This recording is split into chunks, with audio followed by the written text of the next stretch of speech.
My first guest today knows everything about photos, and she has a way of bringing out who a person is through her pictures.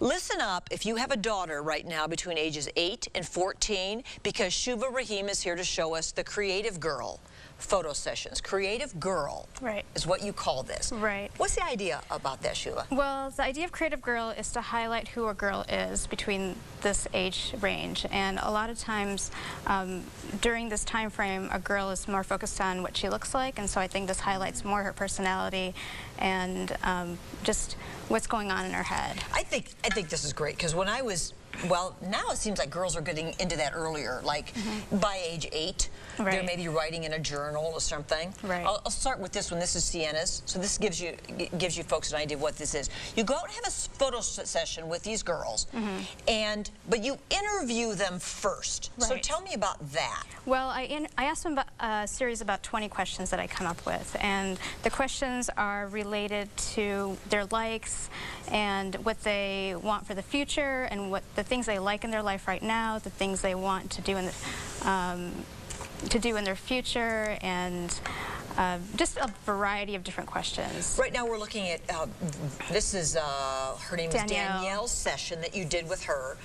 And there are these girls who can't be very shy. I mean, they need to be pretty open with you, don't they? Right, right. So there is a trust factor that they, you know, I would like for them to trust me and their parents to trust me. I'm not asking anything super personal, but I'm really asking them to use their imagination when they answer some of my questions. Show me this page. I see that you have this up there. So let's show the camera, okay? Right. So this is what she told you, like what a perfect day for her would be. I would get up, I would play, no work for the whole day. Oh yes, a 9-year-old's work is never done, right? My brother would lend me his DS games, and I would play with action figures, make up stories, make up piano songs, act and disappear and reappear. Yeah. This is the girl who wants to be a writer. Right, right, exactly. And it's really fun to hear their answers, because you don't know what they're going to say, and oftentimes the parents don't know what they're going to say. That is so neat. And so then they get this book, and it's filled with them, everything of, you know, who they are, and then the journal. How do you talk to the girls about how they should use that? Well, it's really up to them. They can use it strictly as a journal to write in. They can use it as a sketchbook.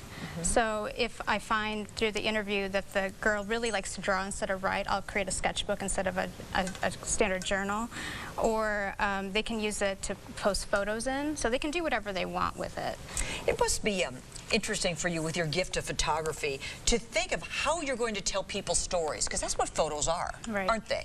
They're people's stories. So how did you come up with doing this? Were you this kind of kid who would have been able to use this as a girl? I wish I had this when I was this age. I started writing in journals when I was about 11 or 12, and I still write in journals today. Me too. So I think the journal component came from that, and the interview component came from because I was a journalist for a number of years. So asking the questions came naturally, and then combining that with the photography, and I thought, well, why not make a custom motivational journal for the girl, and that way they can, you know, have a unique product that they can call their own. And a snapshot of your life. Wouldn't you like to go back? Imagine going back to see yourself at your 11-year-old self, and to have seen what you did back then, and what your interests were, and what you thought your life would be then. And so this is, what a keepsake this is for the family. Yes.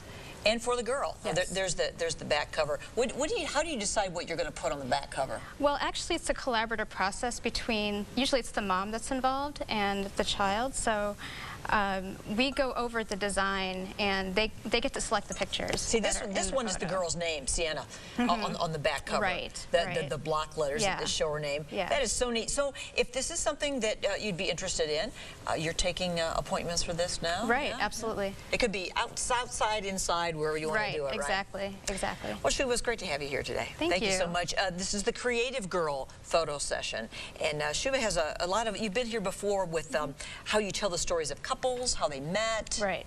Right. I have a couple session called Beloved, and that's for long-term couples. It's the same concept. It's an unpost session, and I do an interview with them, and they fill out a questionnaire, and then we do the session on a different date. And then I have a similar session for mothers and their adult daughters called Shared Legacy. So different from the posed he, you know, right? Yeah. I mean, this really tells who you are, right, as a person. Thank you, Shuva. Great to see you here today. Thank you. Is it too late to say Happy New Year? Absolutely. We still say that, right? So we have some parents.